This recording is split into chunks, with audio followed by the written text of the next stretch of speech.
जे वक्तव्य केलं त्याचा सर्वात प्रथम मी जाहीर निषेध करतो. मला पण शिव्या देता येतात, पण तुमच्या सारखा गू खाऊन उठलेलो माणूस नाहीये. तुम्ही एक नंबरचे नालायक माणसं आहात, एक नंबरचे भडवे माणसं आहात, एक नंबरचा हलकट माणूस सचिन साठे तू आहे. अरे भडव्या, तू तुझ्या जिंदगीवर बाबासाहेबांना तुम्हाला सर्वच काही दिलंय. 59 जातीला दिलेले हराम खोराव तुम्हाला पण शाळात टाकलं ना. तुम्ही शाळात गेले नाही, तिच्यात आमचा दोष आहे का? एक पोत्रा संघटनेचे राष्ट्रीय अध्यक्ष अण्णाभाऊ साठे यांचे नकली वंशज सचिन साठे आहेत. सचिन साठे जो चाटे क्लासमध्ये ज्याचं शिक्षण झालं, साठे क्लास म्हणजे आपल्याला माहित आहेच, RSSचं टोपण नाव मी ठेवलेलं आहे. आणि मग चाटे क्लासमध्ये शिकलेला हा सचिन साठे अशा प्रकारे महाराजची बदनामी करतो आणि इनडायरेक्टली डॉक्टर बाबासाहेब आंबेडकरांची बदनामी करतो. त्यांचा पहिल्यांदा मी या ठिकाणी नाही, चाटे क्लासमध्ये शिकलेल्या सचिन साठेंनी किती प्रयत्न केले की मातंग समाजाला स्वाभिमानाने जगण्यासाठी त्यांनी बौद्ध धम्म स्वीकारावं म्हणून. हा सांगतो आम्हाला शिक्षण मिळत नाही. आज बाबासाहेब आंबेडकर राहिले असते तर काय वाटलं असतं? कारण बाबासाहेबांचं भारतीय संविधान भाग 3 फंडामेंटल राईट आर्टिकल 1901 नुसार सगळ्याबरोबर माझ्या मातंग समाजालाही शिक्षणाचा अधिकार दिला. आजही आहे. कोणी माईचा लाले रोखू शकत नाही. स्वतःचं महत्व वाढण्यासाठी समाज तुमच्या पाठीमागे राहावा म्हणून त्याला चुकीची माहिती देता शिक्षण मिळत नाही म्हणून. या RSSच्या सचिन साठे नावाच्या चेल्याने लक्षात घ्यावं.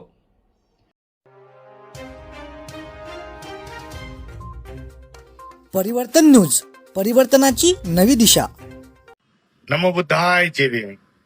काल सिल्लोडमध्ये मातंग समाजाच्या वतीने मोर्चा आयोजित केला होता. त्या मोर्चामध्ये सचिन साठे यांना बोलवण्यात आलं होतं. सचिन साठे त्यांच्या भाषणामध्ये असे म्हणत होते की बाबासाहेब जिवंत असते तर महारांच्या ढुंगावर लाथा मारल्या असत्या.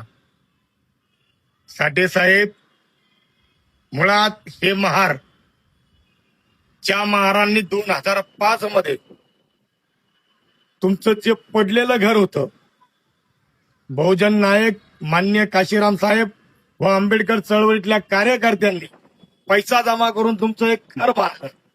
तुमच्या आईला 5 लाखाची मदत केली आणि त्याच्यानंतर तुम्हाला आमचे बंधू पप्पू कागदे साहेब यांनी शाळामध्ये पिऊन म्हणून कामाला लावलं.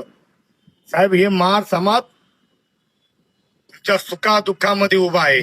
काल तुम्ही जे वक्तव्य केलं त्याचा सर्वात प्रथम मी जाहीर निषेध करतो. मला पण शिव्या देता येतात, पण तुमच्या सारखा गू खाऊन उठलेलो माणूस नाहीये. तुम्ही एक नंबरचे नालायक माणसं आहात, एक नंबरचे भडवे माणसं आहात, एक नंबरचा हलकट माणूस सचिन साठे तू आहे. अरे भडव्या, तू तुझ्या जिंदगीवर बाबासाहेबांना तुम्हाला सर्वच काही दिलंय. 59 जातीला दिलेले हराम खोराव तुम्हाला पण शाळात टाकलं ना.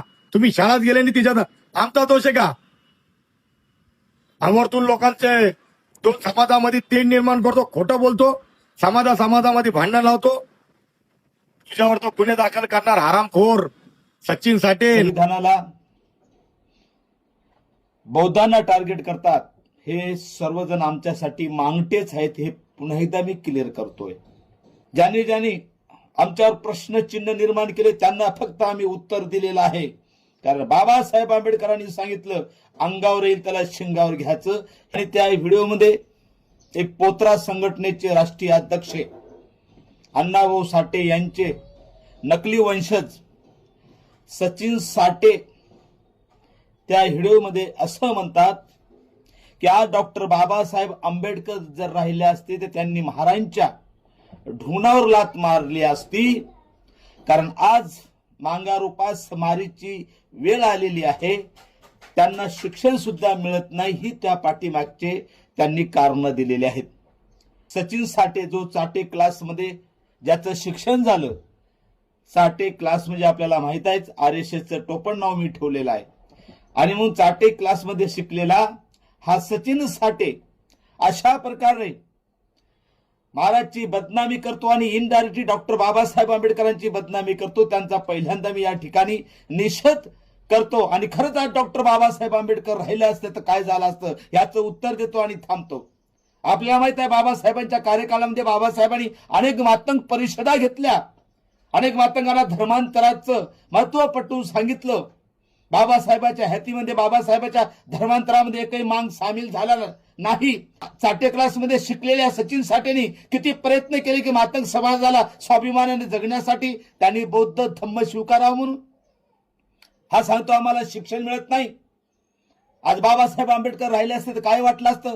कारण बाबासाहेबांचं भारतीय संविधान भाग 3 फंडामेंटल राईट आर्टिकल 1901 नुसार सगळ्याबरोबर माझ्या मातंग समाजालाही शिक्षणाचा अधिकार दिला. आजही आहे. कोणी माईचा लाले रोखू शकत नाही. स्वतःचं महत्व वाढवण्यासाठी समाज तुमच्या पाठीमागे राहावा म्हणून त्याला चुकीची माहिती देता शिक्षण मिळत नाही म्हणून. या आरएसएसच्या सचिन साठे नावाच्या चेल्याने लक्षात घ्यावं.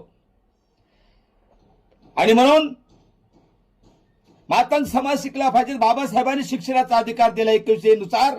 त्यासाठी हा चाटे क्लासचा पोत्रा संघटनेचा राष्ट्रीय अध्यक्ष सचिन साठे यांनी मातंग समाजाने शिकावं म्हणून मातंगांनी डपडे वाजू नये, मातंगांनी पुंग्या वाजू नये, मातंगांनी पोत्राच की सोडावं म्हणून किती कष्ट केलेत याचे उदाहरण त्यांनी आकडेवारी सांगावं.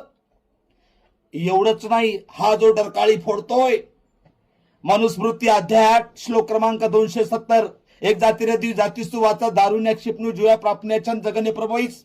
आज हा सचिन साठे बोलला असताना याची गांड तर फोडली असती, याची जिभे मनुस्मृतीनं छाटली असती. कारण तसा उल्लेख कलम 8/270 मध्ये आहे. पण बाबासाहेबाचा आर्टिकल 1901 नुसार हा डरकाळी फोडतोय, बोलतोय. आणि म्हणून याला मला विचारायचं, बाबासाहेबांचा संविधानाचा अधिकार घेऊन अभिव्यक्ती स्वातंत्र्य जो बोलतोय, पण त्याच अण्णाभाऊ साठेच्या नकली वंशजांना मला विचारायचं, त्या डॉक्टर बाबासाहेब आंबेडकरांचं संविधान 9 ऑगस्ट 2018 जंतर मंतर दिल्लीवर जळत होतं, तेव्हा कुठे आय घालत होता? एवढंच नाही, आमचं संरक्षण मागासहित 59 जातीचं जे संरक्षण आहे अॅट्रॉसिटी नावाचं 20 मार्च 2018 सुभाष महाजन विरुद्ध स्टेट ऑफ महाराष्ट्र प्रकरणात न्यायमूर्ती आदर्श गोयल, उदय ललित या 2 न्यायमूर्तींनी अॅट्रॉसिटी निष्क्रिय केली होती. आमचं संरक्षणच काढून घेतलं होतं. तेव्हा तो दिलेला निर्णय रद्द व्हावा म्हणून हा कुठे रोडवर उतरला का? अरे 20 लोक मेले अॅट्रॉसिटीसाठी, देशामध्ये शहीद झाली. किती मांग होते सचिन साठेंनी सांगावं. हा सचिन साठे कुठे उपटत बसला होता जेव्हा आमचं अॅट्रॉसिटी संरक्षण काढून घेतलं जातं? याचे उत्तर बाबासाहेबांनी या आरएसएसच्या अवलादीला विचारलं असतं. एवढंच नाही, आज हे पोत्रा संघटनेचे सदस्य पदाधिकारी सचिन साठे असतील, अमित गोरखे असतील, विष्णू कसबे असतील, सुधाकर भालेराव असतील, हे मांगांना 2-3% मिळावं म्हणून संघर्ष करतात. ऍक्च्युअली रियालिटी सांगतो, यांना काही गेलं नाही. यांना आपली दुकानदारी चालवण्यासाठी, आपली लिडरशिप पुढे आणण्यासाठी मारमांग वाद लावून हे मेलेल्या माणसाच्या टाळूवरलं लोणी खाण्याचं काम करत आहेत. हे माझ्या मातंग बांधवांनी लक्षात घ्यावं. कारण आज डेटला मातंगाला 13% आरक्षण आहे, पण हे 2-3% भांडतात. दुसरे एक आम्हाला आरक्षण आहे, महारा मांगांना, बौद्धांना, 59 जातींना 40% ज्याला खुला प्रवर्ग म्हणतात. 13% आम्हाला नोकरी घेता येतं आणि 40% नोकरी घेता येतं. म्हणून महार मांग बौद्ध पाठीमागे राहिले पाहिजे, त्यांच्या गळ्यात मडकं परत आलं पाहिजेत. म्हणून फडणवीस सरकारने 14 मे 2026 एक GR काढला आणि सांगितलं, जे अनुसूचित जातीचे लोक महार मांग जे SCचं आरक्षण घेतात त्यांना खुल्या प्रवर्गामध्ये आरक्षण घेता येणार नाही. 40%वर दरोडा टाकण्याचं काम फडणवीसनं केलं होतं. तेव्हा हा खोटं पुंगी वाजत बसला होता. किती आंदोलन केले तू? याचे उत्तर सचिन साठेने द्यावं. आणि मी केलेले सगळे जे आरोप आहेत ते सगळे बघितले असते. आणि आज जर बाबासाहेब जर जिवंत असते तर निश्चित गांडीवर लाथा मारल्या असत्या, महाराजच्या नाही, या सचिन साठेच्या आणि त्याच्या अवलादीच्या, या RSS पिल्लावळीच्या. आणि म्हणून मी आज आपल्याला प्रामाणिकपणानं सांगतो, ही जी पोत्रा संघटना आहे ज्याचे राष्ट्रीय अध्यक्ष सचिन साठे आहेत, उपाध्यक्ष पोत्रा संघटनेचे विष्णू कसबे आहेत, पोत्रा संघटनेचे सचिव अमित गोरखे आहेत, पोत्रा संघटनेचे संघटक सुधाकर भालेराव आहेत. या सर्वांना माझी विनंती आहे की तुम्ही प्रामाणिकपणाने 20-25 वर्षापासून समाजाचं काम करता. अरे 25 वर्षापूर्वी माझ्या मातंग समाजाला तुम्ही सांगितलं असतं डपडे सोडा, पुंग्या वाजवायचं सोडा, पोतराज की सुटता. अरे एक आयचं काय घेऊन बसलात? आज मातंगामध्ये ही जागृती तुम्ही 25 वर्षापूर्वी केली असती तर आज मातंगात एक IAS नाही, एक IPS नाही, किमान 50 IAS IPS दिसले असते. हे यांनी लक्षात घ्यावं. आणि मग याच्यावर हे सिद्ध होतं यांना मातंग समाजाचं काही घेणदेण नाही. आपलं नाव मोठं करायचं, टालूवर लोणी खायचं. आणि हे केव्हा सिद्ध होईल? महार मांग जेव्हा वाद होईल, यांचा उद्देश तेव्हा सफल होईल. हे सर्वांनी लक्षात घ्यावं. एवढं या ठिकाणी सांगतो.